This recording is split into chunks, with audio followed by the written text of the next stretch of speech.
Vamos a hablar de lo que se llama, entonces, mora.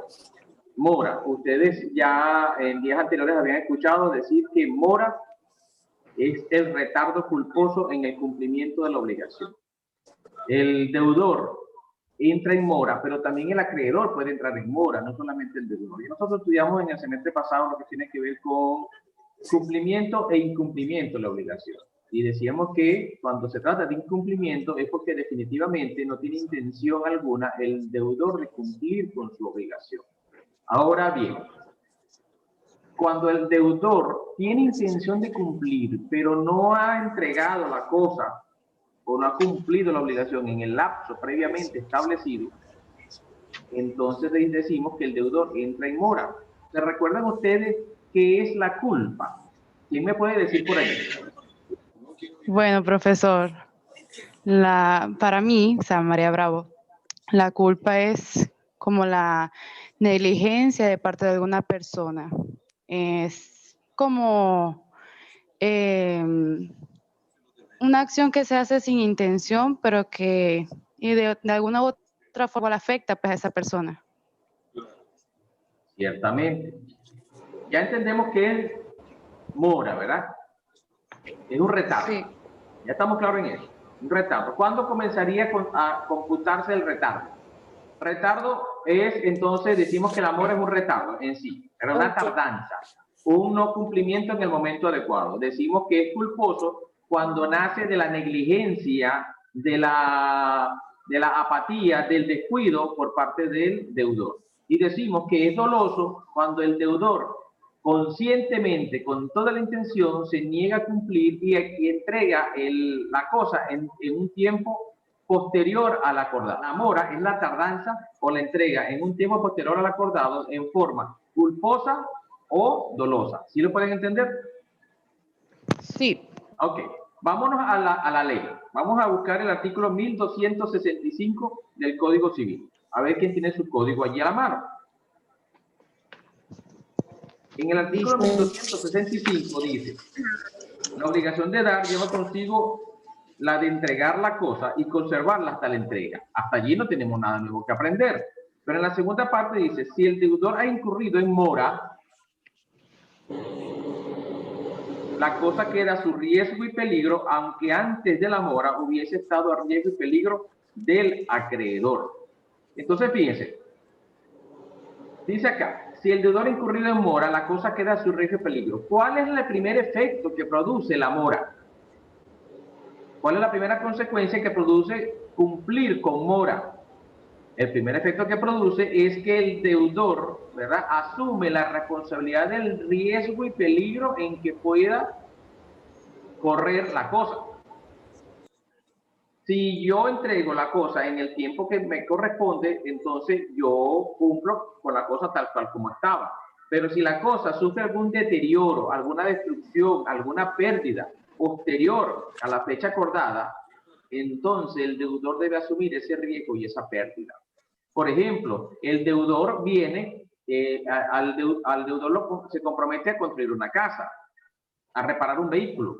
Resulta que ese vehículo no lo entrega en el tiempo establecido y resulta que el vehículo es robado posterior a la fecha del cumplimiento de la obligación. ¿Qué consecuencia asume en este caso el deudor? Bueno, de manera definitiva, el deudor deberá entregarle, pagarle, indemnizarle, devolverle otro vehículo nuevo, ¿verdad?, al acreedor por cuanto él cumplió o quiere cumplir, pero en una fecha posterior, lo que hace que le da el derecho al acreedor de reclamar que sean indemnizados los daños y perjuicios. Si nos vamos al artículo 1269, un poquito más adelante, ¿me están siguiendo? Sí. Perfecto.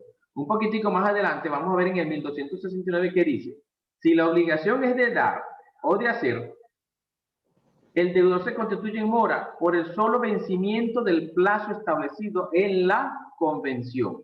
Aquí estamos hablando, la pregunta que yo le hice: ¿en qué momento el deudor entra en mora? ¿A partir de qué momento podemos entonces computar la mora?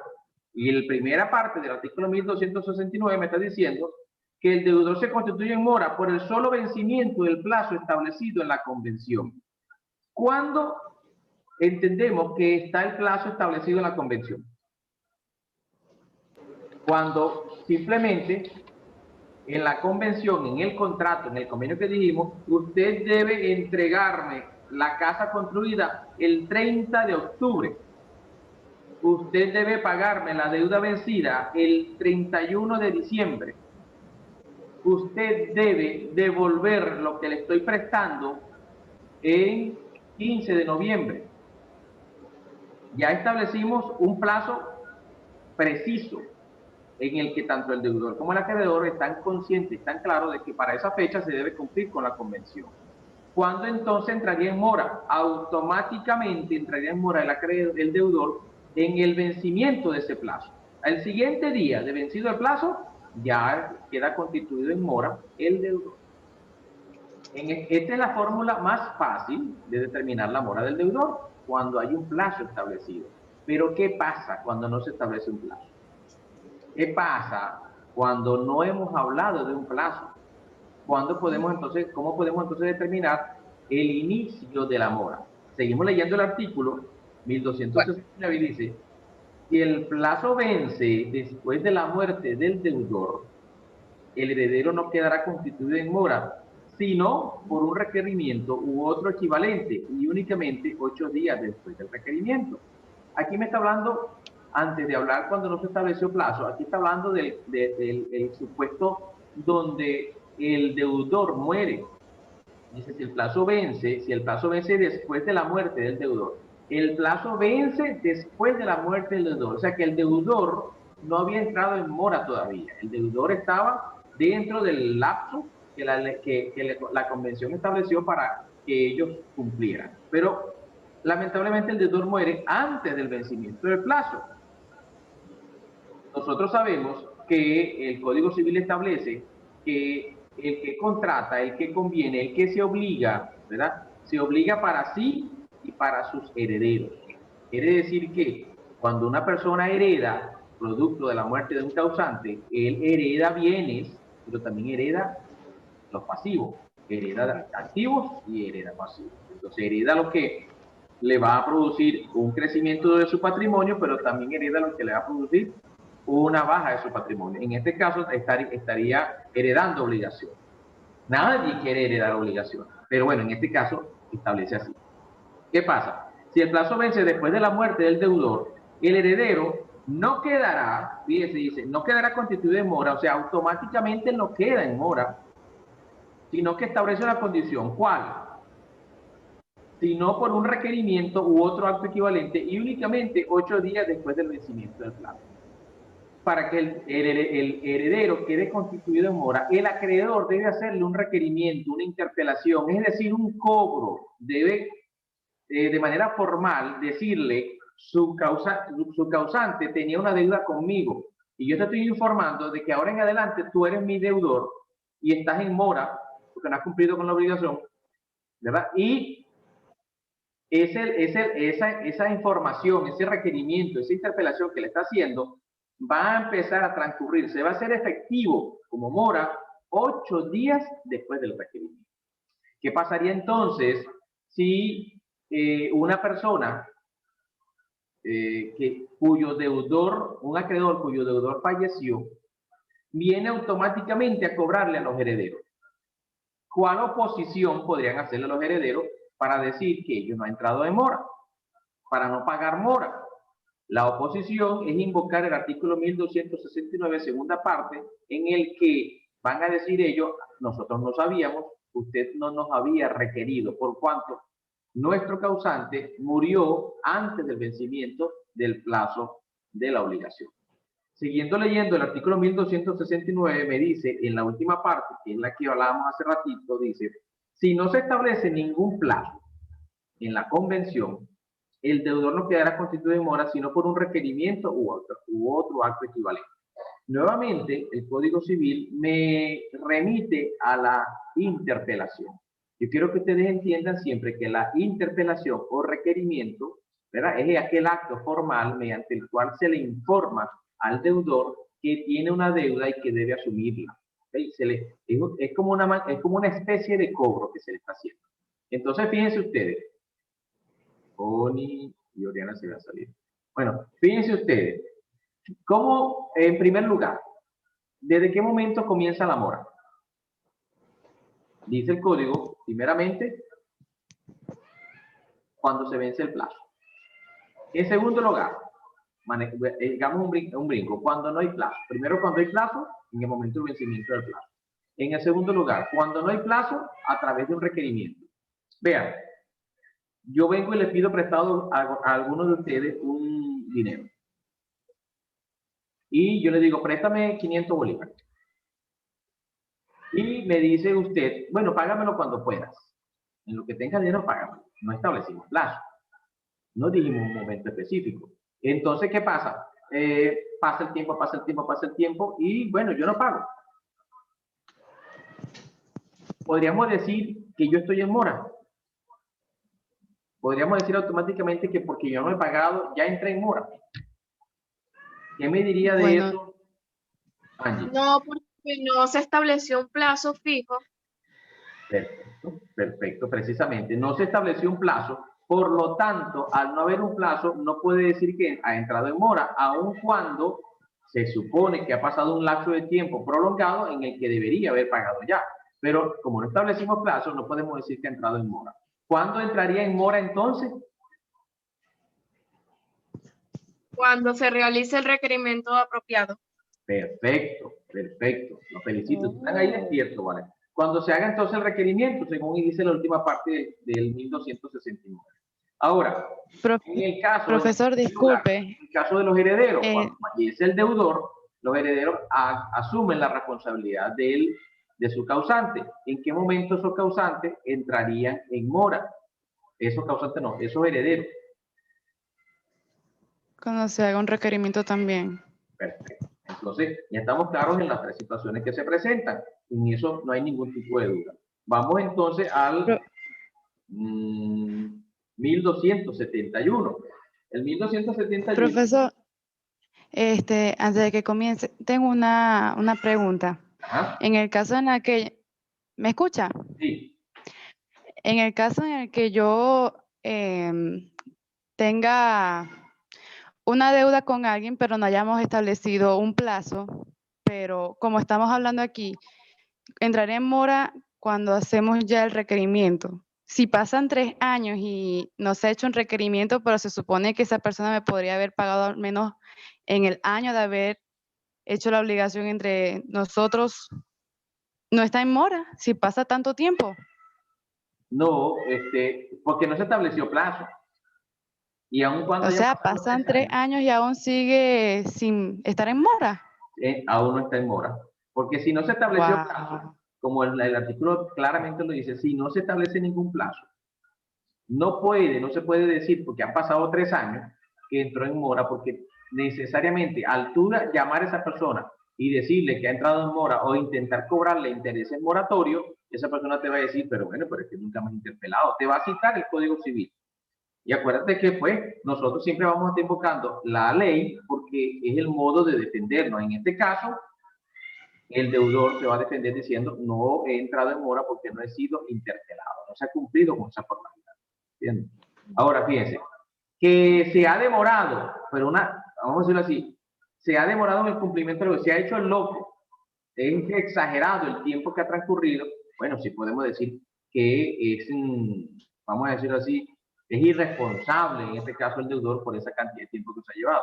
Pero desde el punto de vista legal, específicamente técnico, no ha entrado en mora. Vamos a leer el 1271. El deudor será condenado al pago de daños y perjuicios, tanto por la ejecución de la obligación como por el retardo en la ejecución. ¿Verdad? Él va a ser condenado por daños y perjuicios por 2 situaciones: por inejecución y por retardo. ¿Okay? Si no prueba que la inejecución o el retardo proviene de una causa extraña que no le sea imputable, aunque de su parte no haya habido mala fe. En principio, ¿cuál es el otro efecto que produce la mora?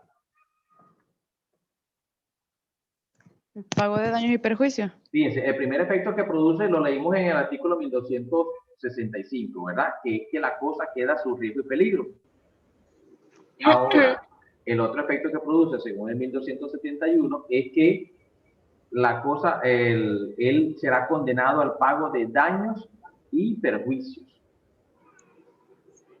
El deudor será condenado al pago de daños y perjuicios tanto por inejecución, cuando hablamos de inejecución es por incumplimiento, tanto por incumplimiento, y cuando se habla de incumplimiento es porque definitivamente no ejecutó la obligación, como por retardo también, ¿verdad? Si no prueba que la inejecución o el retardo proviene de una causa extraña. ¿Cuál es la única excepción que puede alegar el deudor para no pagar daños y perjuicios, para que no sea condenado? Que no establecieron un plazo para pagar la obligación. No. Para que no sea condenado al pago de daños y perjuicios. No sé. Bueno, ahí lo acaba de decir el artículo, ¿verdad? Si no prueba que el retardo proviene de una causa extraña. La única manera de que el moroso no sea condenado al pago de daños y perjuicios es que él pruebe que su mora se debe a una causa extraña. ¿Qué es una causa extraña no imputable? Un motivo, una circunstancia, ¿verdad? Un hecho que le ha impedido a él, aún queriendo cumplir, que no pudo cumplir. O sea, algo que lo frena, que no le permite cumplir la obligación. Por ejemplo, vamos a hablar de un caso actual. El transporte no pudo entregar el flete, no pudo entregar la mercancía en el tiempo acordado porque no había gasolina. La gasolina la puede controlar el suministro de gasolina. Los transportistas ahorita pueden disponer de eso de manera abierta. No. Definitivamente no. Entonces, eso se constituye una causa extraña no imputable, que ahorita la mayoría alega. Fíjense, en un tiempo pasado, usted enviaba un flete a través de MRW, de Alca o Domesa, y el tiempo que esas empresas establecían para hacer una entrega era de 24 horas, regularmente, en un día, 2 días. Ahorita hacen entrega en 8 días y a veces se demora un poco más. Podríamos decirle entonces a esas empresas que usted está incumpliendo su obligación. Pues no, porque ellos van a decir y van a alegar perfectamente que no pudieron entregarle el flete porque hay una causa extraña, hay un motivo que le frena, que es que no hay un suministro de gasolina permanente y adecuado. Igual pasa cuando, por ejemplo, en aquellos tiempos, cuando escaseó el cemento, no podía entonces una empresa constructora terminar la construcción a tiempo porque no había cemento. Entonces, con alegar esa causa extraña no imputable, esa persona puede quedar exonerada del pago de daños y perjuicios. ¿Lo van entendiendo? Sí. Ok. En el 1272 nos dice, el deudor no está obligado a pagar daños y perjuicios cuando, a consecuencia de un caso fortuito o fuerza mayor, ha dejado de dar o de hacer aquello a que está obligado o ha ejecutado lo que está prohibido. Fíjense, aquí hay otra circunstancia, ¿verdad?, que exonera al deudor del pago de daños y perjuicios. Entendemos entonces que los efectos que produce la mora es que la cosa queda a su riesgo y peligro y que será condenado al pago de daños y perjuicios. ¿De qué manera entonces el deudor se exonera del pago de daños y perjuicios? A través del alegato de una causa extraña no imputable y a través del pago, el caso fortuito y fuerza mayor. ¿Okay? ¿Qué es caso fortuito? ¿Qué es fuerza mayor? Caso fortuito, pues, son esas circunstancias que la naturaleza misma produce que impide el cumplimiento de la obligación. Una inundación, un terremoto, un suceso de la naturaleza que te impide el cumplimiento de la obligación. Eso es un caso fortuito. Ahora, fuerza mayor. Algo de una fuerza mayor es una fuerza irresistible. Es una fuerza que te impide totalmente. Hay algunos autores que ligan o definen caso fortuito como fuerza mayor como caso fortuito. ¿Y qué es lo que hacen? Que algunos los juntan los dos y dicen, no pude cumplir por un caso fortuito fuerza mayor. Pero regularmente la fuerza mayor es precisamente una fuerza irresistible que te impide cumplir con la obligación. Por ejemplo, una fuerza mayor. Se derrumbó un puente Bueno, eso cuenta como... ¿Ah? ¿A quién habló? Bueno, vean, en la fuerza mayor, entonces, había un puente que une la carretera, ese puente se cayó, eso es una fuerza mayor, eso es imposible. Eso cuenta como lo que usted nos dijo la vez pasada, que se había sucedido un terremoto, un tsunami o algo así, no podría pagar el inmueble porque ya había perecido. Correcto, correcto, ¿verdad? Entonces, y algunos autores dicen que la fuerza mayor y el caso fortuito vienen siendo igual una causa extraña no imputable, ¿verdad?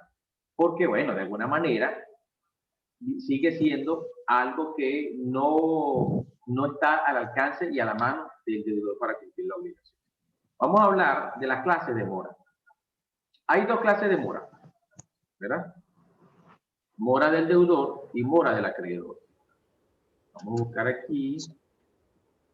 Mora sorprende y mora. Vamos a ver si le puedo compartir la pantalla con la pieza. Aquí está. Entonces aquí tiene clase de mora. Mora del deudor y mora del acreedor. Sí. Ajá. ¿Cuándo podríamos decir que es una mora del deudor? Una mora del deudor es precisamente cuando el sujeto pasivo de la obligación, que es el deudor, no cumple en el lapso establecido. ¿Ves? Entonces, hay una tardanza en el cumplimiento de la obligación. ¿Y cuándo diríamos que es la mora del deudor? Bueno, cuando entonces el acreedor, cuando el acreedor entorpece, impide el cumplimiento de la obligación por parte del deudor. Porque de repente podríamos pensar, mora del acreedor, ¿de qué manera el acreedor no va a cumplir con su obligación? El que debe es el deudor. Bueno, el acreedor sí también puede producir una mora en el cumplimiento de la obligación a efectos de hacer incurrir en un error al deudor y de alguna manera poder ir contra él para resolver el contrato o hacerle pagar daños y perjuicios. Fíjense, la mora del deudor tiene varios elementos. Primeramente tiene un retardo. Condición sine qua non porque ya saben que para que haya mora tiene que haber un retardo. Que sea culpable o intencional. Cuando decimos culpable, ¿verdad? Porque cuando el deudor lo hace con negligencia, ¿verdad? Con descuido. E intencional cuando lo hace con toda la intención del mundo. Que el deudor haya interpelado. Es importante que en los casos que no se estableció plazo y que es producto de la muerte del deudor, haya una interpelación, porque si no, no va a entrar en mora el deudor nunca. ¿En qué casos no hace falta la interpelación, bachilleres? Cuando hay un plazo establecido. Perfecto, muy bien. Que el deudor siempre llegue a cumplir la obligación. De no ser así, no habrá mora, sino inejecución. Es evidente, y eso lo voy a recalcar siempre, si el deudor no tiene la obligación definitiva de cumplir la obligación, no se puede llamar mora. Eso se llama incumplimiento, porque él no quiere cumplir. Para que haya mora, tiene que haber una intención de cumplir. O sea, él va a entregar la cosa, pero en un tiempo posterior al establecido en la convención. ¿Cuáles son entonces los efectos? Veníamos hablando de la mora del deudor. Ahí tenemos entonces que el deudor responde por daños y perjuicios, ya lo dijimos anteriormente, y la cosa queda a su riesgo y peligro, la carga de los riesgos de la cosa. Cuando hablamos de la mora del acreedor, decimos que el acreedor, sin causa justificada, se niega a recibir o retarda el cumplimiento del deudor. O sea, ¿qué pasa aquí? El deudor quiere pagar, pero el acreedor se esconde para recibir la obligación. O el deudor quiere ejecutar el trabajo, pero el acreedor no le da los materiales necesarios para cumplir la obligación. ¿De qué manera puede entonces, en este caso, el deudor cumplir su obligación? ¿De qué manera el deudor no prueba de que él tiene la intención de cumplir la obligación, pero el acreedor no quiere, se esconde, no recibe el pago, no recibe la cosa? Entonces, en este caso, procede lo que se llama la oferta real de pago, ¿verdad? ¿Qué es la oferta real de pago? Es ese acto mediante el cual el deudor entrega o va, en este caso, al tribunal, al sistema jurisdiccional, y hace una oferta allí de pago. Él, si es dinero, consigna el dinero en el tribunal, y el tribunal entonces va a citar al acreedor para decirle, aquí está un dinero que le pertenece. ¿Y cuál es el efecto que produce la oferta real de pago? Interrumpe la mora automáticamente. impide que el deudor entre en mora. ¿Dónde podemos entonces nosotros ubicar lo que se llama la oferta real de pago? La oferta real de pago está en, ya se lo voy a ubicar aquí, en el pago.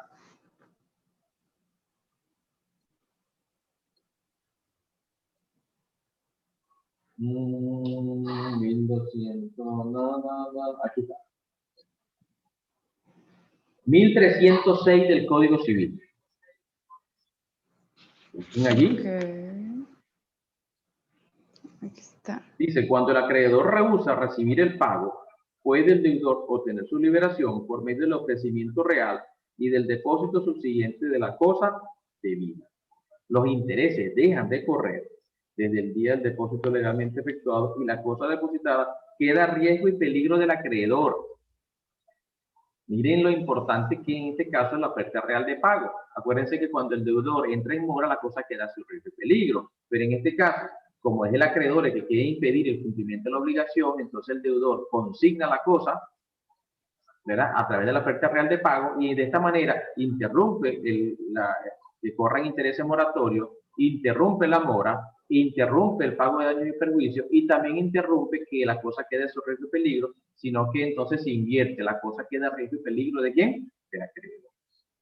Para el ofrecimiento real sea válido es necesario, y entonces en el 1307 nos establece las condiciones para que el ofrecimiento real sea válido, y dice que tiene que ser, el acreedor tiene que ser capaz, ya sabemos qué capacidad, que se haga por persona capaz de pagar, que comprenda la suma íntegra y otra cosa debida, que si es entregado una cosa, que el plazo esté vencido, no puede hacerse una oferta real si el plazo no se encuentra vencido. Y que se haya cumplido la condición bajo la cual se ha contraído la deuda. Y me llama la atención el último que dice que el ofrecimiento se haga por ministerio del juez.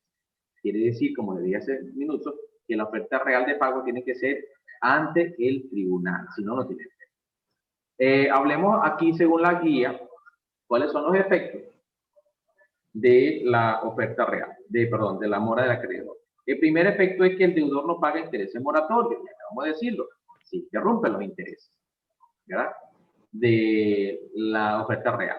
Los gastos hechos por el deudor serán reembolsados, porque, bueno, para cubrir para los gastos que tiene que hacer el deudor para conservar la cosa. Los riesgos de la cosa los soporta el acreedor desde la mora, no puede interpelar al deudor y no puede rescindir el contrato. Por supuesto, ¿cómo va a interpelar al deudor si el deudor prácticamente ya ha cumplido? Y no puede rescindir el contrato porque precisamente no puede alegar de que el deudor no ha cumplido. El deudor ha sido responsable y ha cumplido en su momento. Aquí dice que la interpelación o requerimiento convierte el simple retardo en mora. Por supuesto, ya ustedes sabían que había, de hecho, como dijo ahorita la bachiller, han pasado 3 años y no ha cumplido con la obligación, se puede presumir, oye, él está en mora, se ha llevado mucho tiempo en cumplir. Pero al no haber el requerimiento, no se ha entrado legalmente, oficialmente en mora. Y aquí dice que convierte el simple retardo en mora. Ya de manera oficial entró en una mora. Y es un requisito indispensable. Entonces, ¿en qué casos se configura la mora? Lo dijimos hace rato. A través de una mora interpelatoria, o sea, a través del requerimiento, a través de la mora convencional, o sea, por el plazo vencido, y a través de la mora legal, cuando la ley establece que ha estado en mora. ¿Qué produce la mora? El daño. La indemnización de daños y perjuicios. Y dijimos en clases mucho anteriores, cuando estudiábamos lo que era el hecho ilícito, que el daño es el menoscabo, deterioro, detrimento físico-moral sufrido por el acreedor a causa de retardo o incumplimiento. Algunos lo definen también como el detrimento del patrimonio, en este caso, de la persona afectada. Definitivamente, todo aquello que de alguna manera perjudique tanto a la persona, puede ser físicamente, puede ser mentalmente, puede ser espiritualmente o puede ser patrimonialmente, se es considerado daño.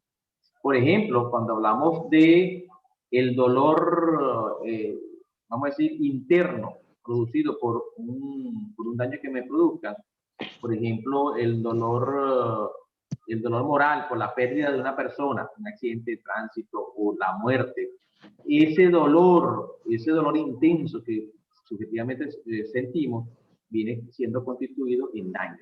Y es un daño moral. Aquí tenemos algunos elementos del daño que son el daño emergente, el lucro cesante. ¿Qué es el daño emergente? Es la pérdida real o inmediata. Emergente porque es lo que de manera directa está causando el menoscabo, ¿verdad?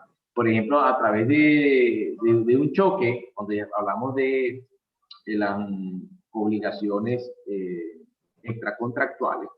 ¿Cuál es el daño emergente directo? La destrucción del vehículo. El lucro cesante, entendemos que el lucro cesante es la utilidad que estamos dejando de percibir.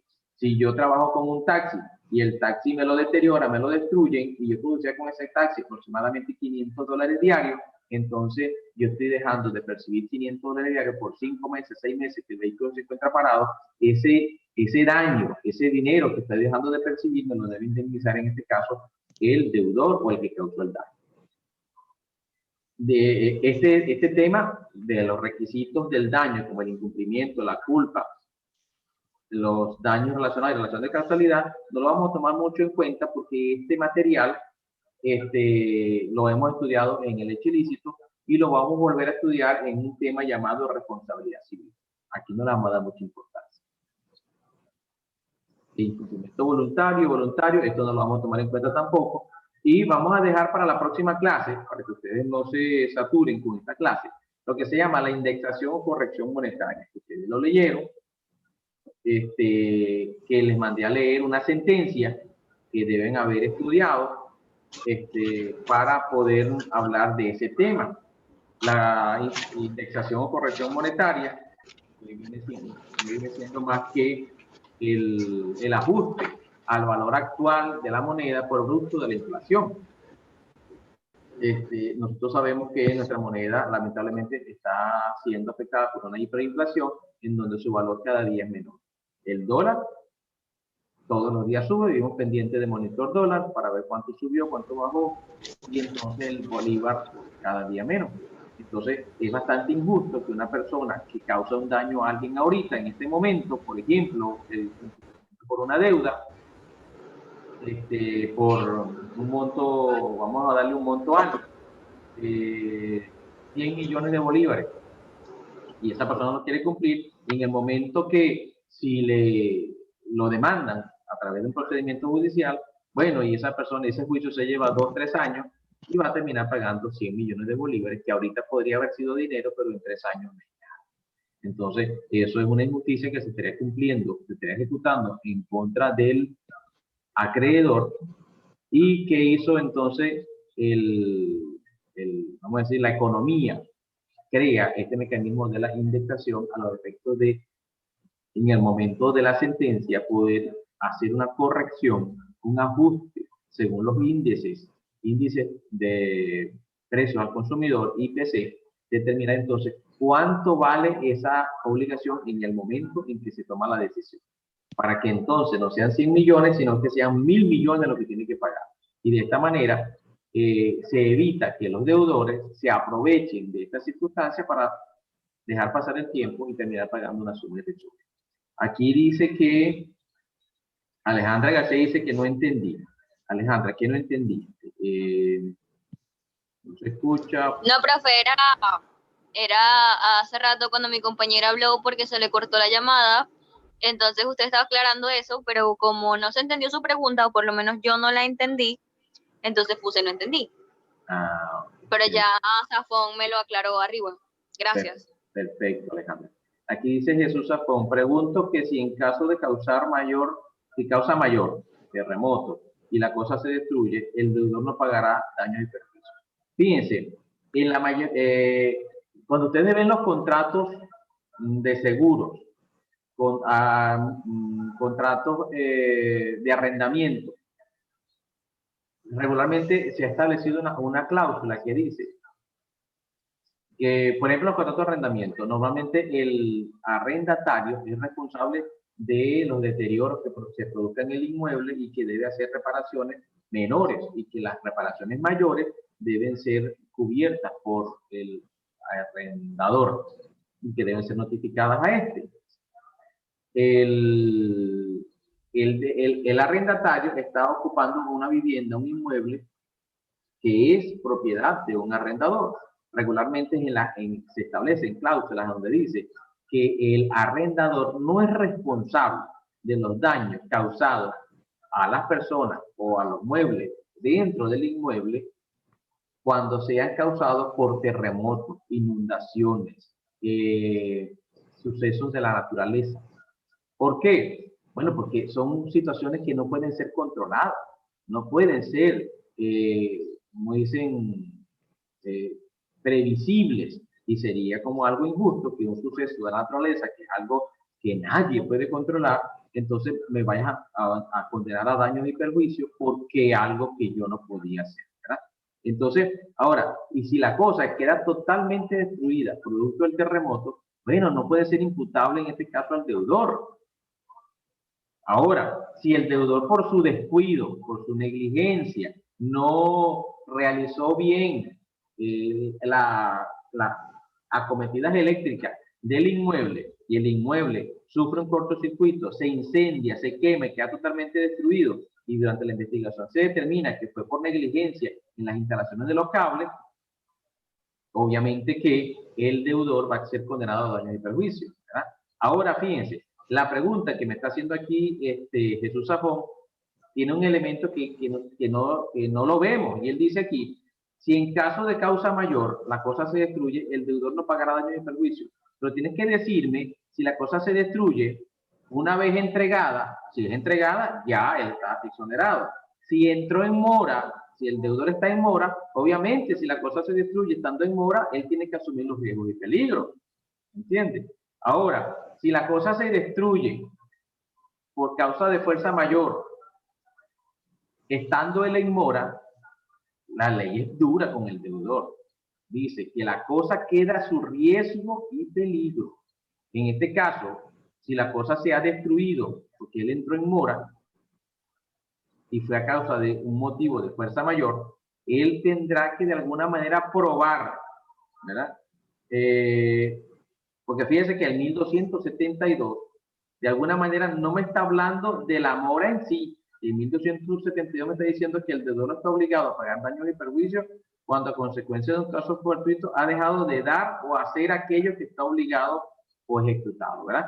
Entonces, él se supone que la cosa, que el motivo que interrumpió el cumplimiento de la obligación, que fue un caso fortuito o una fuerza mayor, interrumpió el cumplimiento de la obligación en el lapso establecido. Él estaba construyendo, él estaba haciendo, él estaba a punto de entregar, pero sucedió un terremoto, se quedó destruida la cosa. Él no está obligado a pagar daño de perjuicio. Con simplemente mostrar que... Bueno, profe, aquí hay creo que un artículo, el que dice el 1274, donde establece: el deudor no queda obligado sino por los daños y perjuicios previstos o que han podido preverse el tiempo de la celebración del contrato, cuando la falta de su cumplimiento de la obligación no provee de su dolo. Okay, es como una excepción.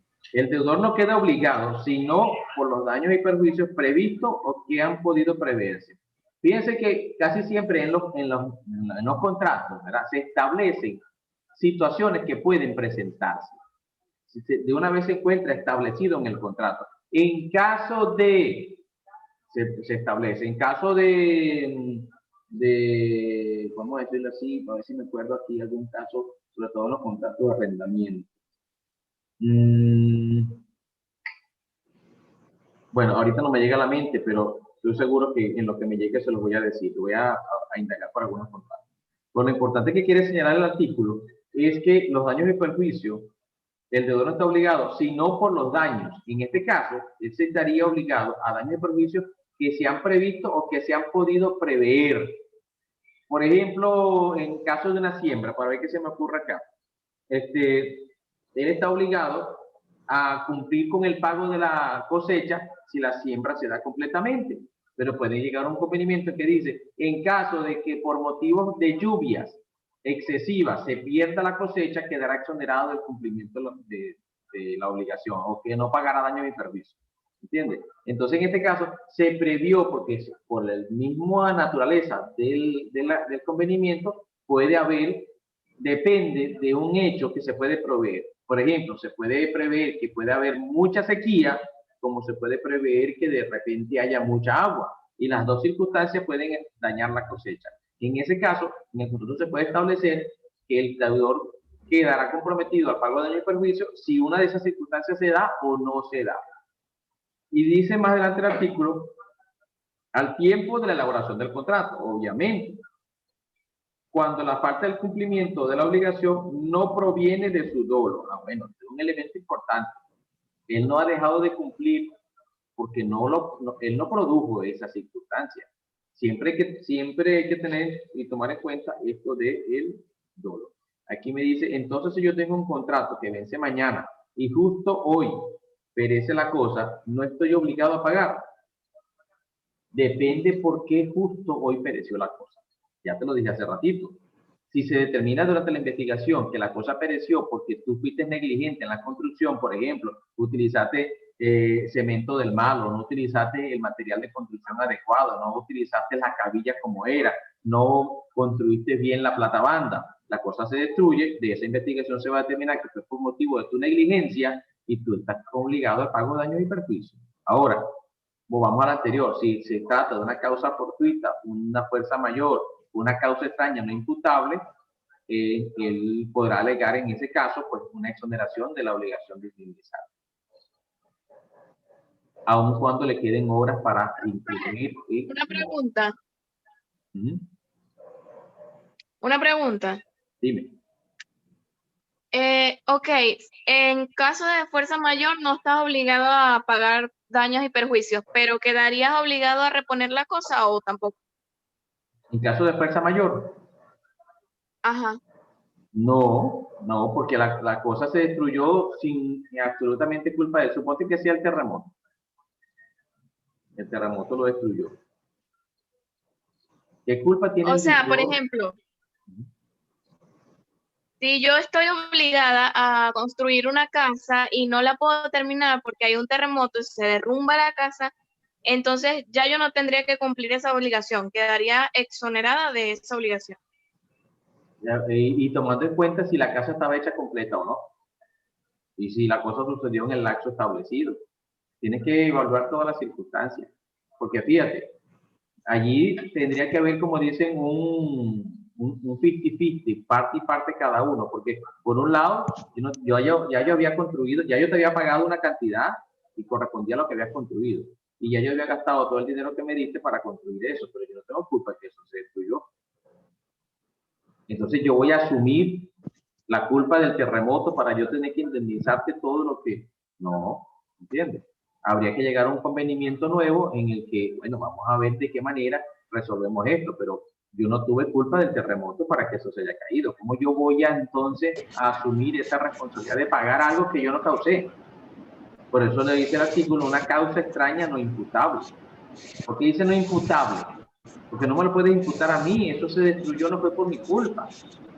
En ese caso, entonces, yo voy a invocar ese artículo 1271, 1274, 1270, 79, porque no son razones que yo he motivado. ¿Sí me entiendes? Profe. Y en caso de lo que yo le pregunté. ¿Me preguntas? Le pregunté que si yo tengo un contrato que se vence mañana y la cosa que debo entregar perece hoy, entonces yo estaría exonerado de la deuda y no debería reponer la cosa. Bueno, por eso lo respondí ahorita, respondí esa pregunta. Aquí dice, yo tengo un contrato que vence mañana y justo hoy perece la cosa, ¿no estoy obligado a pagar? Bueno, te dije, tienes que evaluar por qué pereció la cosa. Y puse el ejemplo, si la cosa pereció porque se determinó, porque tú no usaste los elementos adecuados para la construcción, hablando de una casa. La casa se cayó porque tú usaste cemento insuficiente, tú no hiciste las fundaciones bien, o simplemente hiciste una instalación eléctrica inadecuada y esa casa se quemó totalmente, obviamente que tú estás obligada a indemnizar porque se determinó que fue por tu negligencia, por tu incompetencia, por tu descuido en la construcción. Pero si la cosa se destruye totalmente por una causa extraña, no imputable a ti, algo que tú no podías controlar, entonces tú puedes invocar tu defensa por la causa extraña no imputable. Pero si se determina que fue porque no fuiste lo suficientemente diligente para que esa casa quedara bien, entonces tú asumirás las consecuencias de la destrucción de la cosa. Aun cuando eso haya sido antes de eso. Fíjate, aquí hay algo importante.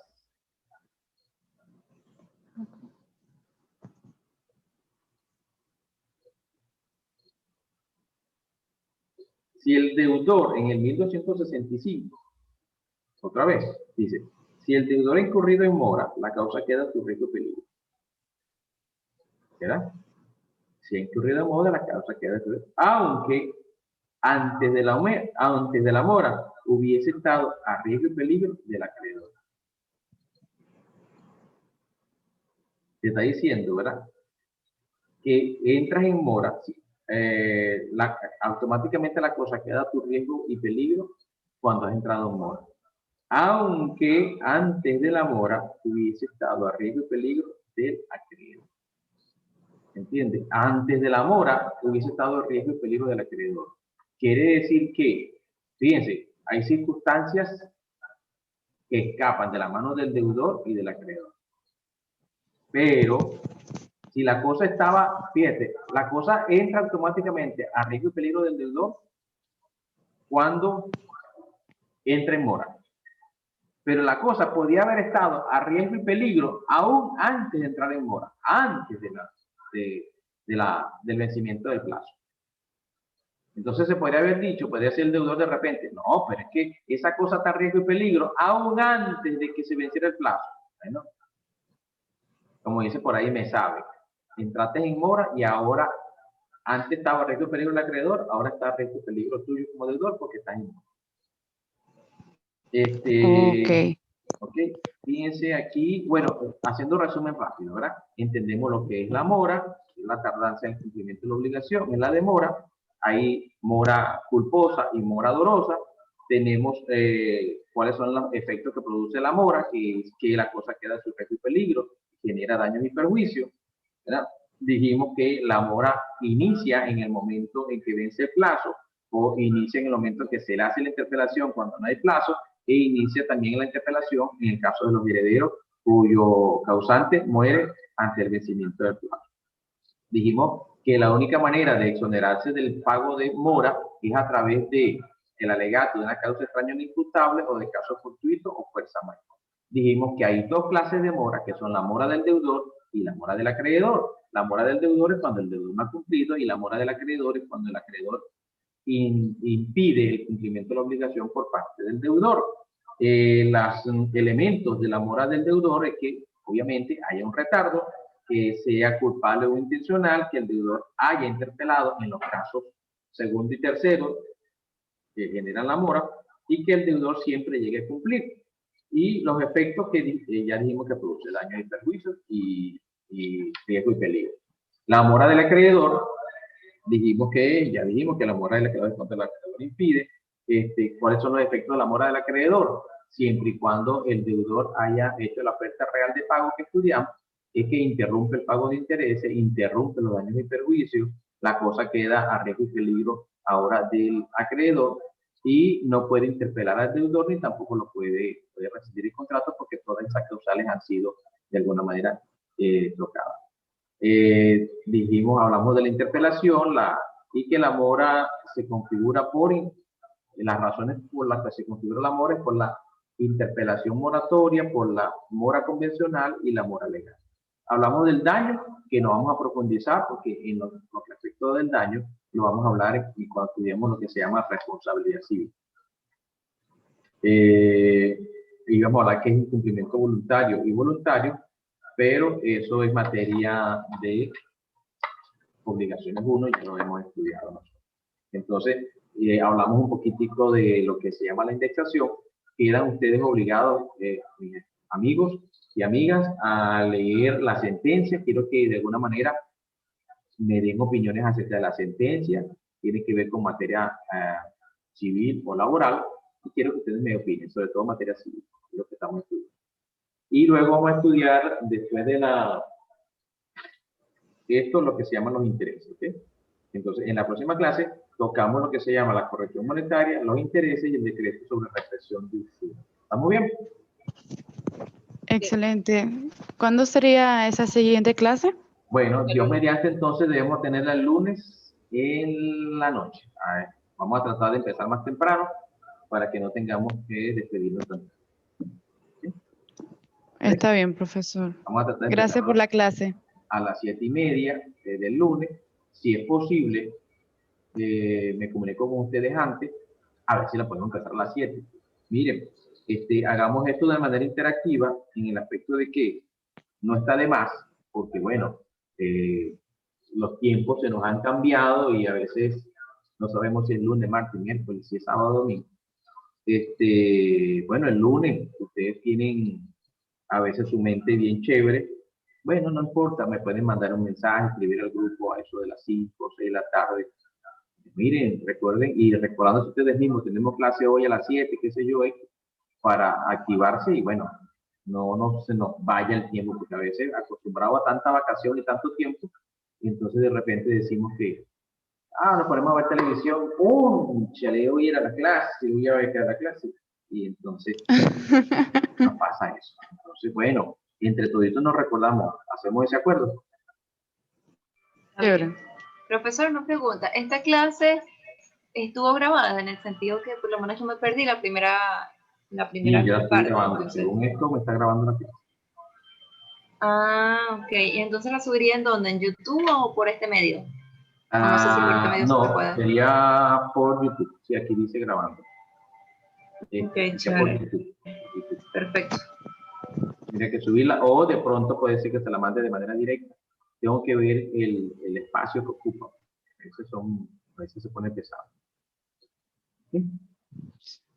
Bueno. Bueno, por YouTube está perfecto también, porque podemos meternos y, bueno, visualizar otra vez la clase, porque por lo menos yo me perdí la primera parte. Pero está súper chévere este medio. ¿En YouTube? Sí, porque en verdad explica y es más interactivo también para nosotros, porque, no sé, a mí me parece muy aburrido estar leyendo y a veces no entendemos muchos términos y quedamos como que en el aire, pues. Claro. Me gusta ahorita el Zoom porque fíjense que yo los estoy escuchando, ustedes me están escuchando, ustedes me hablan, yo les hablo, y me parece bien chévere de esta manera que podamos. Lamentablemente ahorita aquí yo no les estoy viendo las caras, o sea, les veo las caras, pero no están conectados a un video y no puedo de alguna manera interactuar tipo chat con ustedes, ¿no? Que de repente se pone más lento la comunicación, qué sé yo. Pero por lo menos nos estamos escuchando de manera directa y esto es así interesante. Ustedes pueden preguntarme y dar su opinión, mientras que cuando les envío el video es bien interesante, bien chévere, pero bueno, es un unilateral. Yo hablando y ustedes viendo, ¿entienden? Entonces no hay de alguna manera ningún tipo de interacción. Para la próxima clase, bueno, vamos a intentar. Sí. Bueno, muchachos, las quiero, los quiero, pórtense bien y nos vemos entonces el día lunes para tratar de, ya después del lunes creo que terminamos el tema unido y podemos evaluar, ¿ok? Excelente. Chévere, la evaluación sería como antes. Las evaluaciones serían por la misma aplicación que la vez pasada, sí, de la misma manera. Hasta ahora está planteado hacerlo por Classroom. Hay una nueva aplicación que la universidad nos enseñó llamado Edmodo, que la estoy estudiando y hay maneras allí parece de hacer evaluaciones, pero aún no estoy diestro con eso. Ahorita soy un experto con Classroom y una cosa que quería también pedirles por Classroom. Jóvenes, estudien para aprender derecho. No estudien para pasar la materia. Porque Si estudian para aprender derecho, van a ser exitosos, se van a sentir orgullosos de su título. Pero si estudian para pasar la materia, se van a avergonzar. Y cuando digo que se van a avergonzar es porque yo conozco colegas que se sienten avergonzados de tener un título del que no saben nada. Entonces yo sé que la tentación de copiarse y esta cuestión es grande, pero en la medida de las posibilidades traten de que con todas las facilidades que le estamos dando a los profesores para que hagan un examen en su casa, esfuércese por lo menos responderlo de manera honesta. Porque, bueno, hay algunos que son pero tan negligentes que buscan a un abogado al lado para que le responda la pregunta, mandan el captura de las preguntas a alguien para que la responda. Finalmente, no termina respondiendo el examen. Y, bueno, no sé quién engaña. O sea, a mí no me hacen daño, porque yo soy abogado y estoy trabajando. Pero ustedes sí se hacen un daño terrible. Entonces, aquello de que van a aprender derecho cuando estén trabajando, va a ser bastante duro y bastante grave. Entonces, aprovechen estas herramientas que le estamos dando para que ustedes presenten en su casa, pero fíjense, yo de mi parte trato de explicarle, reexplicarle y responderle las dudas que tenga, tanto por WhatsApp, por aquí, por donde sea, para que, bueno, ni siquiera tengan que agarrar una guía o un papel para poder respondernos. Enseguida, de manera rápida, pueden responder. Entonces, no es justo pues que se estén copiando, ¿eh? Entonces, yo veo que de aquí hay un grupito bien chévere, todas y todos, yo los veo que son un grupito bien interesante, jóvenes talentosos. Entonces, miren, de verdad que hagan honor a su grupo, salgan bien, pero salgan bien. Sacaron 10 o 12, pero es un 10 o 12 suyo, ¿no? Chévere, ¿me entienden eso? Sí, excelente. Bueno, Si fuera más temprano, le haría algunas preguntas así para tener casos que sean un poco más de la vida real, pero como ya es tarde, pues no quisiera. Bueno, pero no te preocupes, esa pregunta puedes enviármela al WhatsApp privado o al grupo, como tú quieras, y yo te la puedo responder, como dicen, más relajado, más tranquilo, ya sin ocuparle el tiempo a todo. Yo no tengo ningún problema en responderle cualquier pregunta si me lo envían a mi WhatsApp privado. Todos tienen mi WhatsApp, me la envían y yo ahí le respondo, le mando un audio, como sea. ¿Okay? Está bien, profe. Chévere, lo tendré en cuenta. Chévere, no, con toda la confianza del mundo. Yo me siento bien cuando le respondo las preguntas porque es como usted evaluarme a mí y eso me permite a mí que si de repente no me acuerdo, tengo que estudiar. Siempre tenemos que estudiar los abogados. Entonces, chévere. Bueno, buenas noches. Tengan un rico y reparador sueño. Buenas noches, gracias.